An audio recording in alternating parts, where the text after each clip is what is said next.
was a calculated move on his part to really set the threshold and iset na 16 yung number of ultimate vote on the acquittal or conviction. Impeachment laban kay Vice President Inday Sara Duterte. Aba, didbol na ho sa 16 threshold, anak ng kagwang. Dapat itigil na lang po yung impeachment kasi wala naman po talaga kayong 16. Ayan po mismo ang pahayag ng spokesperson ng impeachment court na si Attorney Reginald Tungol. Anak ng kamuti, pinagtibay talaga yung 16. Ano na, iyak na mga bubonistang tanganista ni Bangag. Iyak na mga maritis na kapunan na tinawag po ni Kung Pulong Duterte, iyak ang hinayupak ko. Ano pa ba ang ating hinihintay dito? Tapusin na po natin yung impeachment. Wala rin naman kayong 16. Di ba kapunan? Di ba sipunin na ligutan? So ano to, pagsasayang na lang po ng panahon at paninira na lang sa kay Vice President Inday Sara, saan kayo kukuha ng 16? Magandang gabi po sa ating lahat. Palike po muna, pa-share, pa-subscribe at pakipindot po ang inyong mga notification bell para lagi po kayong updated sa ating mga video. May iba tayo, impeachment pag-uusapan natin, anak ng kagwang. Walang kwenta yung tungkol kay Gutesa. Minikos ng hinayupak ni Bangag, Yawards at ni Tambaluslos. Masaya sila ngayon ng hasag. O ito po yung mahalagang usapin po. Muling pinanindigan ng impeachment court sa pamamagitan ng spokesperson na si Reginald Tungol na talagang ang threshold po ay 16. Wala na po talaga. Wala na, hindi na po pwedeng mabago po yan. Yan po kasi natanong ng mga bayarang media. Gusto talaga nilang ipababa ang threshold kasi wala talaga silang makuhang numero. 13 nga, hirap pa, 16 pa. So ito, pakinggan natin yung impeachment court na rito. I'm gonna go straight to this idea from the prosecution na or from the congressman na since marami daw mga senador who are absent or who have been absent in the past few trials ay baka pwedeng ibaba na daw yung threshold. So where does the ano ang sentiment ng court dyan, and is there any move to revisit yung naging ruling ni presiding officer on day 1, and what would be the mechanism to do it if ever? Oo, yung ruling na yon ni presiding officer nung umpisa pa lang noong July 16 was 6 rather, was a calculated move on his part to really set the threshold and iset na 16 yung number of ultimate vote on the acquittal or conviction of the respondent. So hindi na yan marirevisit unless some person goes up to the Supreme Court and alleges grave abuse of discretion resulting to lack or excess of jurisdiction. So as of the moment, walang nangyayaring ganon. So that is already set in stone for the meantime that it is not overturned by the Supreme Court.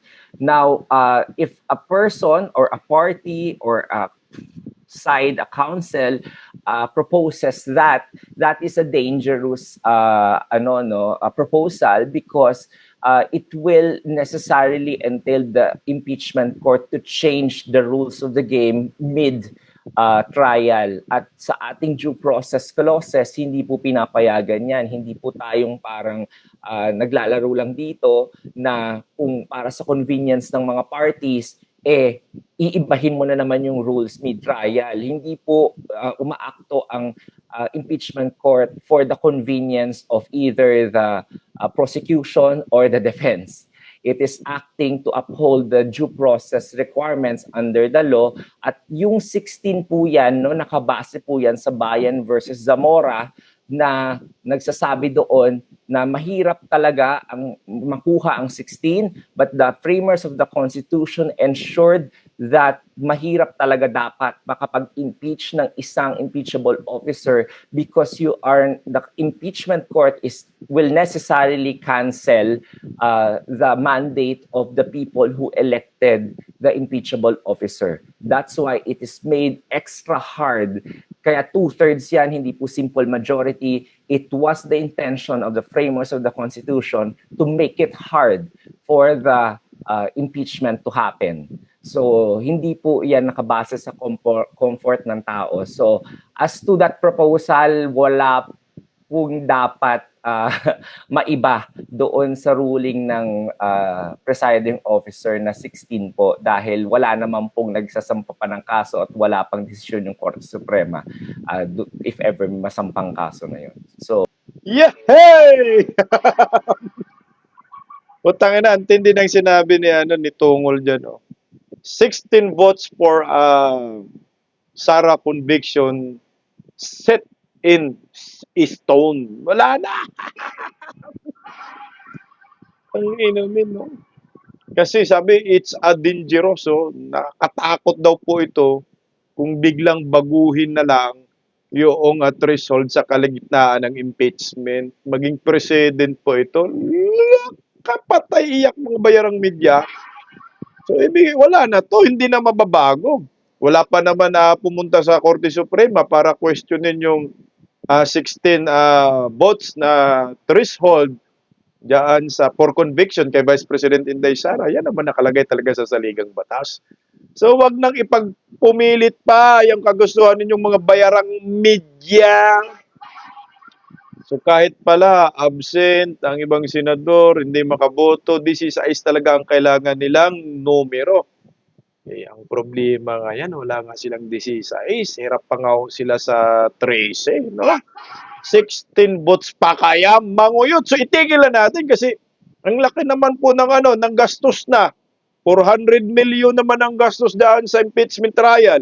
Ganon din naman ang ending. Wala rin namang conviction dahil 16 kailangan. Kahit siguro gamitan pa ninyo ng mikos-mikos yan, walang 16. Kasi ang mga senador, bahala na, kasuhan nyo kami, basta kami, manindigan kami sa 16 votes threshold at ayaw namin makonvict si Vice President Inday Sara Duterte. Tandaan po natin kahit magiging crucial ang laban, kailangan lang po ng 9 na hindi boboto na makonvict si Vice President Inday Sara ng mga senador. Wala na. Iyak na dyan si Kapunan at si Luestro. Pati yung sipuni na siligutan. Tuloy Okay. baliwala po yun. Okay, at Sa yun impeachment court. doon naman sa attendance kasi napapansin na rin na may mga senator judges hindi na nakakabuo, actually hindi na kukumpleto yung mga 20, dapat kasi 21 sila dahil tatlo yung wala. You have Senator Bato Way, hindi makita, 2 nakakulong, so dapat 21 sila diyan. And napansin na rin, it has not gone unnoticed na marami na hindi sila nakakabuo yung 21 na yon for the past so many trial days. So yung iba nakikita pa on social media na nagbo-monitor na lang outside the session hall. So is that legally acceptable? Are they allowed to participate even from outside the session hall? Yes, it is legally acceptable. Kung maaalala ninyo, meron tayong Senate Rules on Impeachment, Rule 6. Nakalagay po sa Rule 6 na suppletorily applicable ang rules ng Senado. Sa Senate Rules naman po, may nakalagay dyan na doon sa rule, basta rule sa Senate, no, na merong supplementary application naman yung Rules of Parliament, na Riddick's Rules at saka Hines President. Doon sa mga rules na yon na sinabi ng Senate Rules, nag-a-apply dyan yung tinatawag na constructive o continuing quorum. Na kapag ang isang legislative person, senator or congressman, ay nakapag-enter na ng kaniyang presence sa plenary, kahit lumabas siya dyan, continuing pa rin yung quorum because of the fact na hindi kinakailangan na parating nandun sila.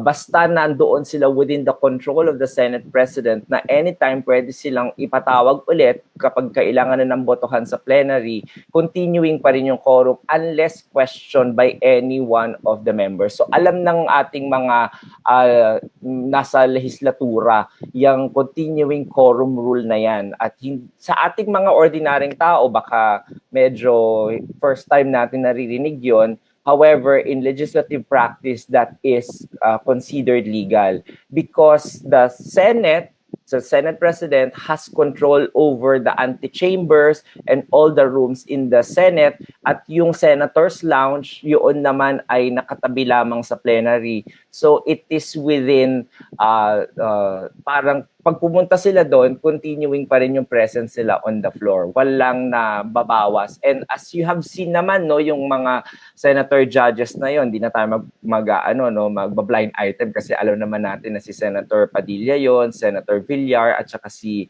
Senator Bongo. They didn't really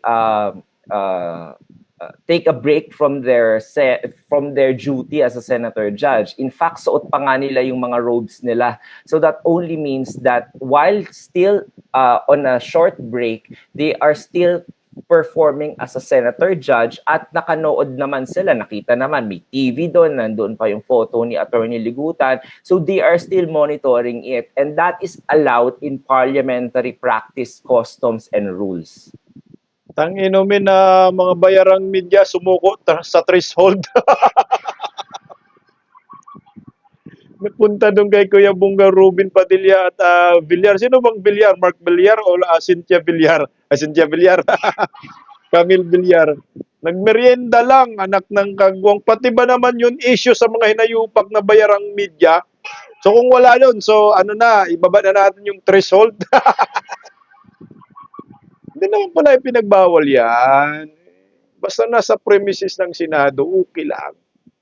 Kasi nakatuga pa daw eh. Nakasuot pa rin sila ng pulang tuga eh. Yung robe. Inumin, wala na kayo. Yung impeachment na yan, mima na lang. May mima, sira lang, kaya hindi sara yun lang.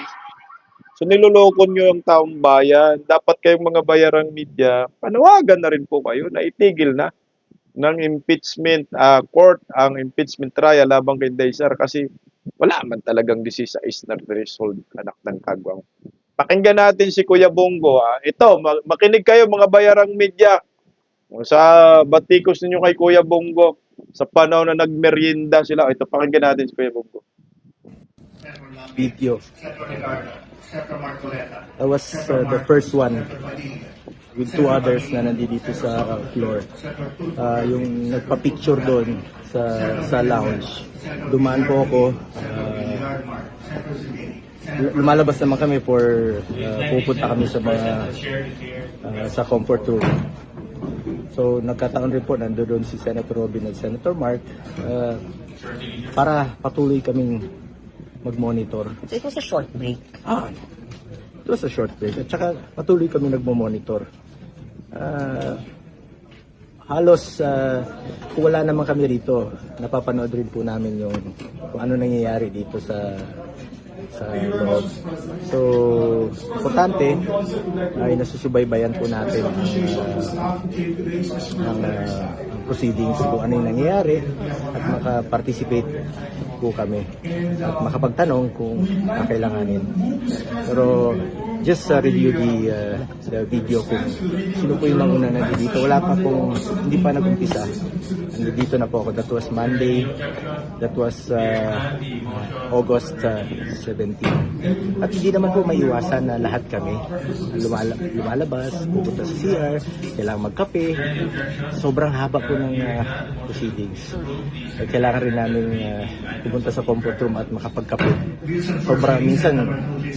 sobrang haba po, 5 oras po yan.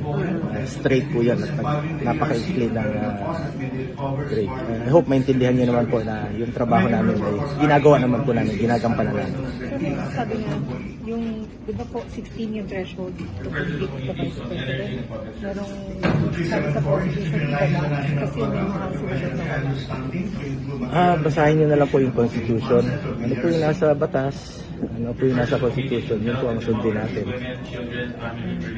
So yung ruling po ng impeachment court na 16 yung threshold, hindi na magbabago dapat po. Kung ano po yung nasa Constitution, always sumunod tayo sa batas. Kaya po tayo may Constitution para meron tayong guided tayo, meron tayong batas na sinusunod. Kaya nga po binuo yung Constitution para sundin po natin. Regarding the threshold issue, maybe yung I don't know kung kailangan umabot pa ito sa maaaring umabot sa Supreme Court kung merong magrereklamo, merong i-elevate nila sa Supreme Court yung threshold. But sa ngayon, may Constitution tayo, sundin natin. Yun naman po nakasaad sa Constitution kung ano yung threshold na 16. At yun naman po ang sinabi ng ating presiding officer dito na 16 po yung threshold. Sundin natin yung batas. Sundin natin ang Constitution. Okay. Salamat po. Salamat, sir. Ang inumin talaga itong mga bayarang media, mainit talaga sa 16 threshold. Yan na nga yan. Tangina, 16 nga ni. Move on nga ni. Walang conviction nga ni. Sumiar lang pala si Kuya Bongo at nagkita-kita sila Robin Padilla at saka si Mark Villar at may nagpasilpi lang. Tangina, issue. Oh. Yan po yung sagot ni Senator Bongo. So manindigan po tayo kung ano po yung saligang batas, 16. Eh wala pa naman daw nag-question sa Supreme Court. Malamang meron mag-question para sa atin. Hindi kasi papayag yung mga buhaya sa Kongreso. Pero nakakahiya na kapag ikaw ayaw mong pumayag sa 16 votes, kung abogado ka, punta ka sa Supreme Court, makasampaling ka lang ng mga judges, mga hurado doon, no? Papahiya ka lang ba? Kanina, nag-aral ka pa sa pagka-abogasiya, question mo pa yung saligang batas. Sinabi nga, two-third votes, 16. No, yung threshold. Bakit ba mangyak-nyak kayo? Merong isa umiyak, yung siponin. Nagsumbong sa mga negosyanteng mga alta, mga oligarkiya. Pakinggan natin si Ligutan nagsumbong, dapat to i-contempt tong hinayupak na Ligutan. Ito. Impeachment trial. But you know, as the trial progresses, we asked that question, and we were surprised. We were surprised. It's not in the Constitution that we need 16.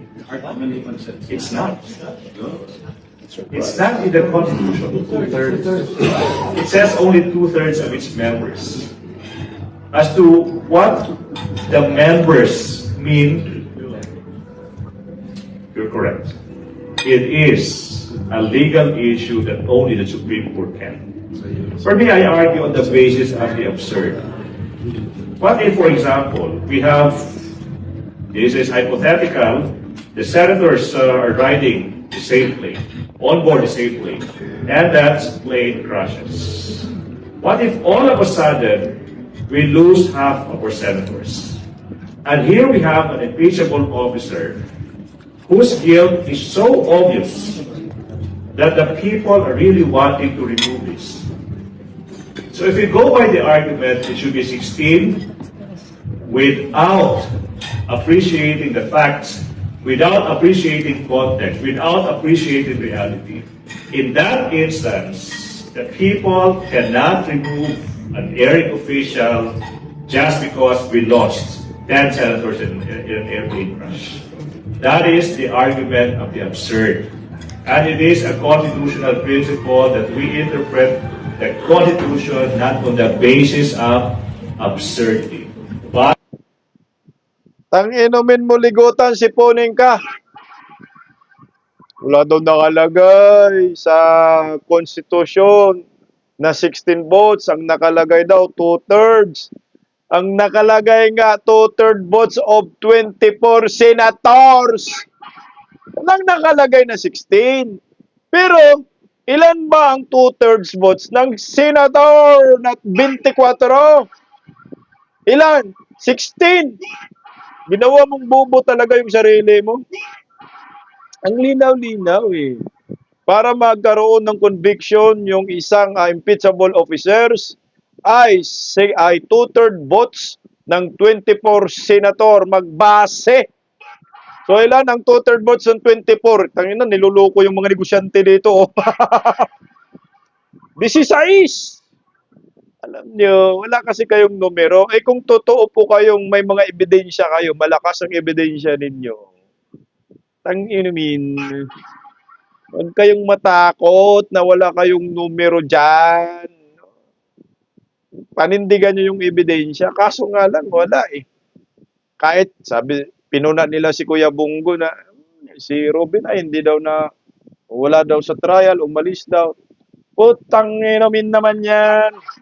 Kahit hindi na po manood or makinig yung mga senador dyan, lalo na si Erwin Tulfo, alam na natin yan, ang boto ng mga hinayupak ng mga senador. Pinagluloko na nga lang tayo dyan eh. Dapat nga itigil na yan. Dapat nga sa Lunes magbotohan na for conviction or ano ba, acquit si Inday Sara. Kasi alam na natin ang boto ng mga hinayupak na yan. Yung Senate of Malacanang majority, meron na talaga silang 13.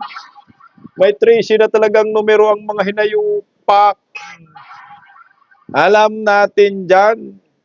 At siyempre tayo din may 11. So bakit ba kailangan pa mag-trial? Magbotohan na sa Lunes nang magkaalaman ng matapos na. Para makatipid ang taong bayan dahil nga ang inimini, 25 million. Diyos ko, dapat napunta na lang yan sa mga nabaha, mga inayupa kayo. O ito, tingnan nyo hindi pa rin sumuko itong mga hinayupak ng mga bayarang media. Tinanong si Tungol, gumawa sila ng issue na di umano'y nililigawan ni Chis Caldero, si Jinggoy, si Villar, at alam, 3 yata yung nililigawan nila kasi may 13 di ba? Nililigawan nila na babaliktad daw. Natangin namin, gumawa lang ng intrigang mga bayarang media para maka-impluwensya sa mga senatong. Pakinggan natin ito, sagot ni Tungol. Attorney, sorry habang wala si Ay po. Attorney, si Mayan po ulit to. So, pwede silang, paano ba, magpa-present muna sila sa umpisa. Yes. Tapos, kahit saan sa loob ng Senate, kaya sa office nila, pwede na Tama silang ka. perform. Tama Pero ka. hindi sa labas ng Senate. Tama ka. Basta within the within the jurisdiction Senate premises. of the President. So under Rule 3 Section 3E ng Senate rules, no, nandiyan yung sinasabing antechamber and rooms adjacent to the plenary hall. So yun ay within the scope of the control ng ating Senate President. So anytime pwede niyang patawag yung mga tao na yon. So they are still continuing, their presence is still continuing considered in the plenary. Kahit na nandun sila sa katabi lang na room. Attorney, gusto ko lang malaman, meron Ay na po. bang reaction si presiding officer Chis Escudero Ito. doon sa lumabas na report na sinisimula na daw ligawan ni Senator Chis Escudero, Senator Jinggoy, magkapatid na Villar, Senator Loren Legarda to convict VP Sara? Inumin, no? Ito na. So may issue na nililigawan daw ni Chis Caldero, Jinggoy Estrada, 2 Villar at saka Loren Legarda. Puta, malabo yan. Si Jinggoy nagpakulong na. Tangina, magpaligaw pa ba si Jinggoy pagkatapos ang ginagong? Hintayin ko na lang maging presidente si Inday Sara. Di ba ho? Hintayin ko na lang. 6 years laban sa 1.5 taon. Tsaka ano pa ako, Sa 2028, tatakbo ako pagka re-electionist ako. Wag na. Villar din. Oh.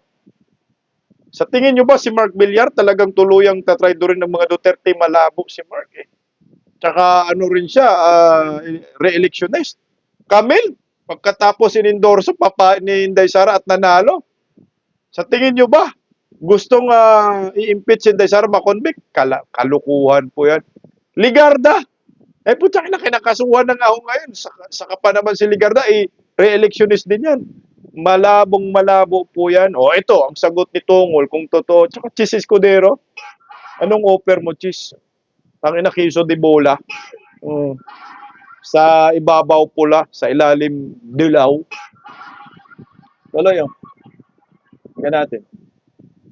That is totally untrue po, no? I asked the presiding officer, natawa lang siya, sabi niya, talaga lang, tinatanong mo pa yan sa akin.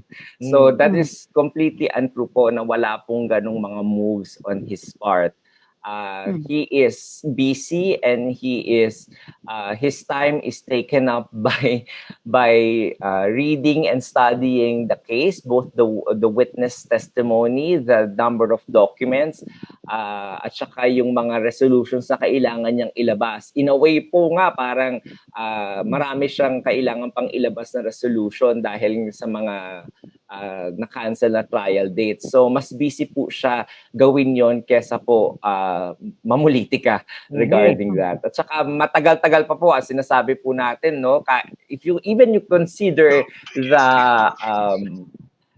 yung na yun, no, kung totoo, the practicality of it, it's too early for you to actually do that. Dahil sabi ko nga, 31 days pa to, itong Article 1. Susunod dito, meron pa tayong Article 3, tas meron pang Article 2. So, that will entail mga 90 more days, sorry, not 90, mga 50 more days, no? Tapos magpapresenta pa yung defense bago sila magbotohan. So, it's still too early, and at the same time, yung case of the prosecution, kalahati pa lang rin sila dito sa article na to, no? Sa Article 1. So, medyo preposterous yung ganong insinuation by parties.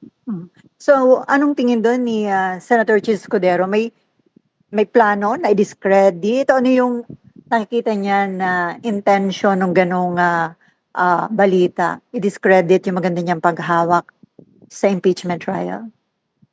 Actually, he didn't describe anything to me kung anong tingin niya doon. Parang, nung tinanong ko lang siya, parang ang ano niya lang, bakit mo pa ako tinatanong? Parang alam mo naman na wala namang ganyan. Alam mo naman na hindi totoo yan. So, yun lang. Parang so preposterous for me to even raise it up to him. So, I think ganun din yung iniisip niya na parang it's so preposterous na may ganung issue na logically, practically, hindi siya feasible for the meantime or hindi gagawin ng isang matinong politician to do it this early on.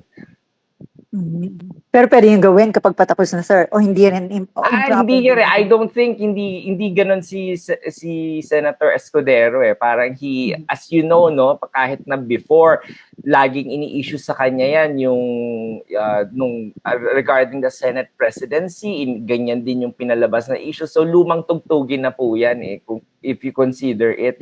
And any person pwedeng anuman, basta i-allege mo lang, parang yan na yan. At yung person na sinasabihan ng ganon, siya ngayon yung nabibigyan ng burden of proof na patunayan yung kanyang innocence on the matter. Even wala namang ebidensya, no? At wala siyang kailangan gawin. However, in a court of law, which is logical, ito po dapat yung sinusunod natin, no, sa ating mga araw-araw na paniniwala sa mga lumalabas po na news. Kung sino po nag-allege, siya ang kailangan magpatunay at yung kailangan mag-defend sa sarili niya, yung accused o yung respondent, walang kailangan gawin. Kung hindi ma-prove yung allegation, he or she can sit pretty there without doing anything because of the presumption of innocence. So lagi po natin kailangan isipin yun na dapat ganon yung mas logical na pag-iisip kesa yung sa kabila na maniniwala kagad tayo sa allegations. Ang problema, parang dating sir, blind item, walang source. Yes, tama ka po dyan. No? Mahilig po tayo sa ganun eh. Kaya yung mga ganyan, binabrush aside na lang po ng mga senators natin kasi alam naman nila kung ano yung totoo. Tama ka dyan. Dapat i-prove ng nagpapakalat yan. Kayong mga bayarang media. Kayo lang naman yan. Ang tawag dyan, marites. Paka-imposible man lang eh. Isa man yan. Sabi pa nga ni Jinggo eh. Tsaka ayaw nila na sa impeachment dahil naranasan po yan ni Jinggoy sa kanyang tatay si Ira. Pati nga si JBRC2, hindi pa yan buboto na makonvict si Inday Sara. Eh. Pati si Mig Subere. Malabo, walang conviction. Tsaka magkapatid na Bilyar, gaganunin nyo. Baka siguro si Loren Ligarda, posible pa. Pero enough ba yung numero ni Loren for conviction kay Vice President Inday Sara? Pero malabo na rin si Loren eh.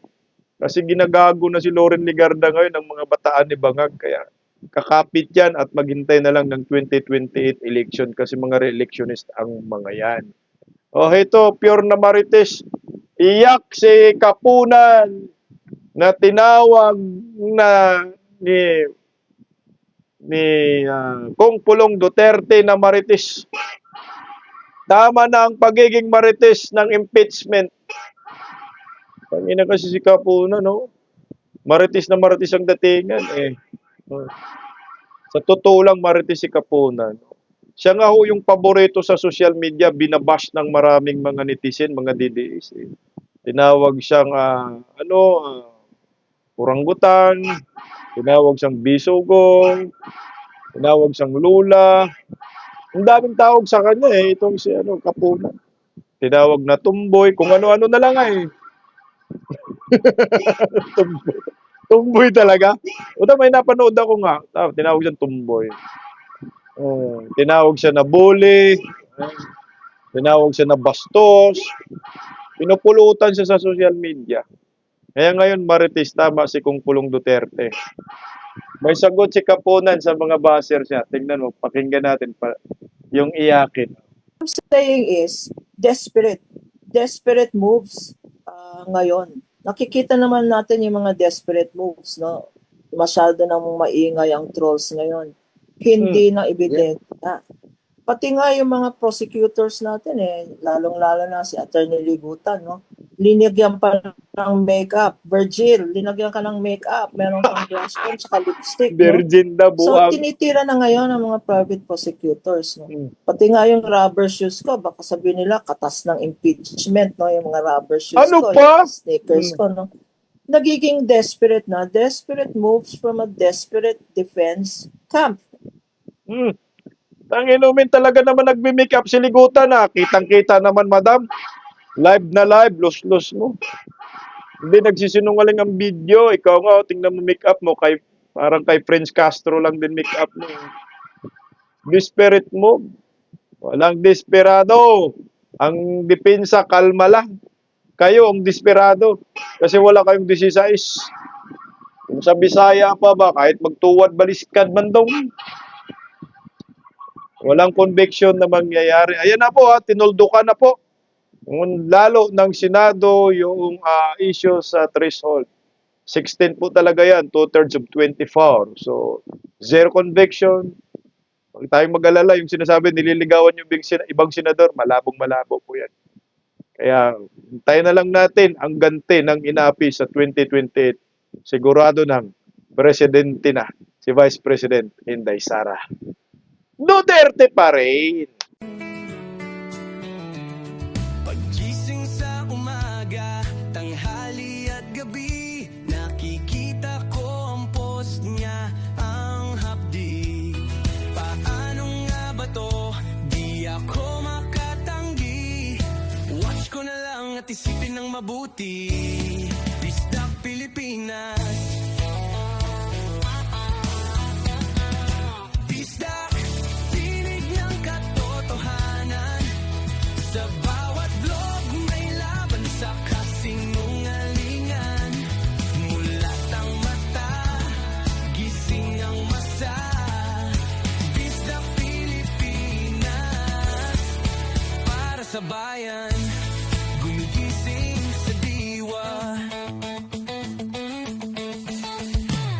likod ng kamera, tapang ang dala, walang sinasanto kung mali ang gawa. Hinay-hinay, pero palaban, boses ng tao sa digital na labanan. Bisdak, tinig ng katotohanan, sa bawat vlog may laban sa kasinungalingan. Mulat ang mata, gising ang masa. Bisdak Pilipinas, para sa bayan, gumigising sa diwa.